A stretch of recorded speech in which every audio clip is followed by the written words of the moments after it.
Climatology के अंतर्गत अब तक हमने संघनन के विभिन्न रूपों का अध्ययन किया। आज हम वर्षण के विभिन्न रूपों का अध्ययन करेंगे। वर्षण जो होता है वो जल के रूप में या ठोस हिम के रूप में या दोनों के रूप में हो सकता है। वर्षण यानी मुख्यतः वर्षा से संबंधित लिया जाता है ये कि ये जो क्या होता है, जब जो जलवाष्प होती है वो जल कणों के रूप में या ठोस हिम कणों के रूप में धरातल पर गिरती है तो उसे वर्षण के नाम से जाना जाता है। ये दोनों के मिश्रण के रूप में भी हो सकता है। जब तापमान कैसे कैसे होता है, जब तापमान हिमांक से नीचे हो, यानी जब टेम्परेचर क्या होगा, बात की जाए टेम्परेचर की, तो जब टेम्परेचर हिमांक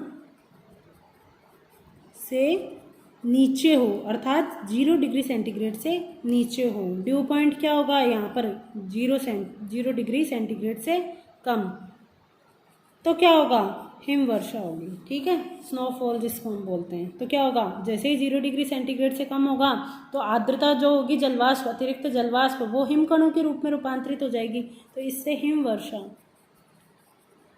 या स्नोफॉल होगी। और अगर टेम्परेचर जो औसांक बिंदु है वो क्या होगा, हिमांक से ऊपर है, हिमांक से अधिक है, अर्थात 0 डिग्री सेंटीग्रेड से अधिक है, क्या, ड्यू पॉइंट, तो जो अतिरिक्त आर्द्रता है वो जल की बूंदों के रूप में धरातल पर गिरेगी तो उसको वर्षा के नाम से या फिर रेनफॉल के नाम से जाना जाता है। ठीक है, रेनफॉल के नाम से जाना जाता है। तो जब तापमान हिमांक से नीचे होता है तो वर्षण हिमकणों के रूप में होता है, जिसे हिमवृष्टि या हिमपात या स्नोफॉल कहते हैं।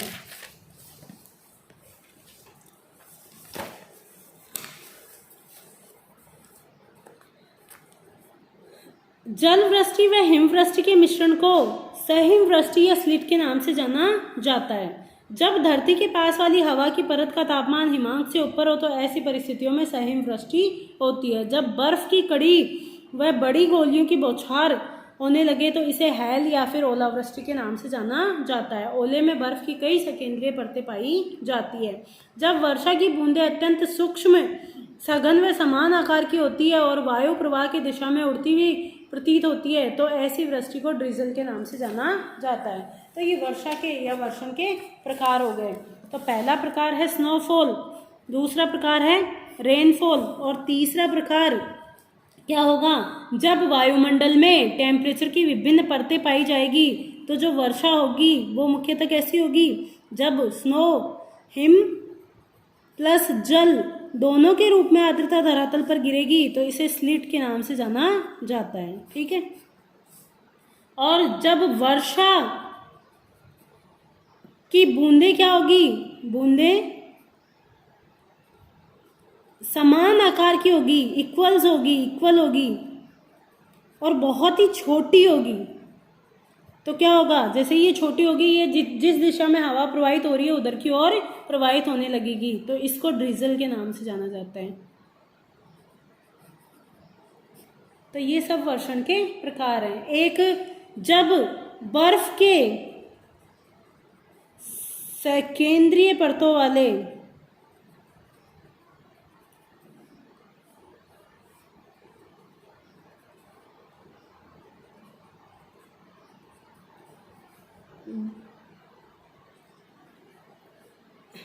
तो उसको ओलावृष्टि कहेंगे। यानी जब वर्षा के साथ साथ,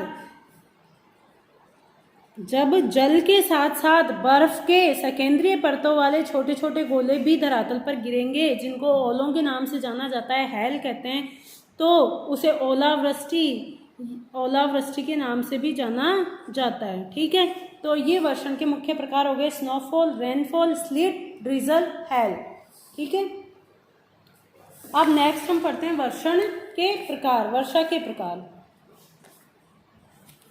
तो वर्षा के प्रकार, आर्द्र हवा के ऊपर उठने के आधार पर वर्षा के 3 प्रकार होते हैं। यानी वायु किस प्रकार से ऊपर उठ रही है तो उसके आधार पर वर्षा हो रही है, तो उसे 3 भागों में, 3 प्रकारों में बांटा गया है। पहला है संवहनीय वर्षा, दूसरा है पर्वतीय वर्षा और तीसरा है चक्रवातीय वर्षा। तो प्रथम हम संवहनीय वर्षा का अध्ययन करते हैं, जिसको कन्वेक्शनल रेनफॉल के नाम से भी जाना जाता है।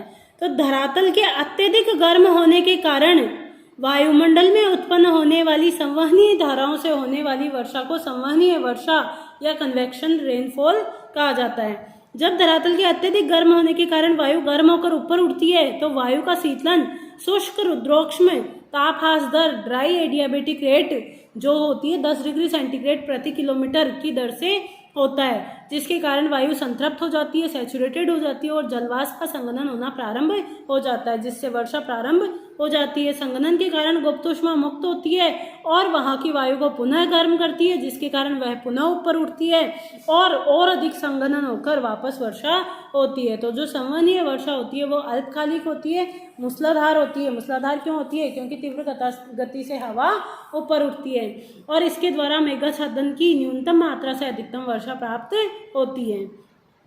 इस प्रकार की जो संवहनीय वर्षा होती है वो बिजली की चमक व बादलों की गरज के साथ होती है। मुख्यतः विषुवतरेखीय क्षेत्रों में होती है, जहां प्रतिदिन दोपहर तक धरातल के गर्म होने के कारण संवहनीय धाराएं उठने लगती है। वह शाम को घनघोर वर्षा होती है। तो संवहनीय वर्षा को अगर हम समझते हैं तो हम देखते हैं कि मुख्यतः जो भूमध्य रेखीय है, इक्वेटोरियल वाला जो क्षेत्र है, 0 डिग्री अक्षांश वाला जो क्षेत्र है, इससे 5 डिग्री दक्षिण और 5 डिग्री साउथ, नॉर्थ और साउथ के बीच में विषुवतरेखीय लो प्रेशर बेल्ट पाई जाती है। यहाँ पर क्या होता है? सूर्य ताप की मात्रा सर्वाधिक, क्योंकि सूर्य क्या होता है, लगभग साल भर सूर्य की किरणें यहाँ पर लंबवत पड़ती है और यहाँ पर मुख्यतः महासागरीय क्षेत्रों का भी विस्तार है। तो जैसे ही क्या होगा, अत्यधिक टेम्परेचर के कारण जल यहाँ पर क्या होगा, हवाएं क्या होगी, गर्म होकर ऊपर की ओर उठना प्रारंभ कर देगी। क्योंकि इस क्षेत्र में महासागरीय विस्तार है तो इन पवनों में क्या होगी, मॉइस्चर भी पर्याप्त मात्रा में उपलब्ध होगा। तो जैसे ही हवाएं ऊपर उठेगी, ये शुष्क रुद्रोष्म ऊपर उठने वाली हवाओं को ही संवहन धाराओं के नाम से जाना जाता है। तो ये शुष्क रुद्रोष्म ड्राई एडियाबेटिक रेट से क्या होगी, ठंडी होगी, जो होती है 10 डिग्री सेंटीग्रेड प्रति किलोमीटर। ठीक है, जो नॉर्मल लैप्स रेट होती है वो 6 डिग्री सेंटीग्रेड प्रति किलोमीटर होती है, जबकि जो ड्राई एडियाबेटिक रेट होती है वो 10 डिग्री सेंटीग्रेड प्रति किलोमीटर होती है। तो जैसे ही हवा उठेगी तो 10 डिग्री सेंटीग्रेड प्रति किलोमीटर की दर से क्या होगी, ठंडी होगी। ठंडी होने के कारण क्या होगी, इसमें पर्याप्त मात्रा में पहले ही निरपेक्ष आर्द्रता है, टेम्परेचर यहाँ पर तीव्र गति से घट रहा है, जिसके कारण सापेक्षिक आर्द्रता यहाँ पर क्या हो जाएगी, बढ़ जाएगी। सापेक्षिक आर्द्रता बढ़ने के साथ ही इस क्षेत्र में क्या होने, वर्षा होना प्रारंभ हो जाएगी।